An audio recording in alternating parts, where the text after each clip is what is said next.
ካጣችሁ ነግዱ። እኔ እውነቴን ነው። ነግዱ፣ ስሩ። እንዴ እውነቴን ነው። የኢትዮጵያ ሰው ብር መናቅ ይወዳል፣ ስራ መናቅ ይወዳል። ብር ደሞ ለ2,000 ብር ይላል። ወይ ጥጋ እንደው እናንተ እንዴ! አንዳንዱ ደግሞ ኩራት ራት ነው ይላል። እንደው ከመጨለት ወዲህ ነው ራቱ ነው የሚያውቁ ኩራት። እንደው እስቲ ቅመሰው እንደው እየኮራ 3 ቀንጠኛና እንደው ሲለበልብ ታገኘዋል። እንደው እውነቴን ነው። ስሩ ልቅ ኩራት ራቱ ነው ያውቅ። ሲራክ ምን አለ?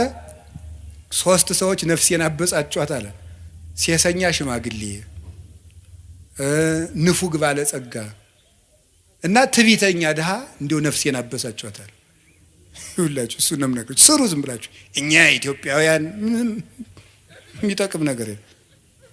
መስራት፣ መጽደቅ፣ መፎከር ምንም አያመጣም።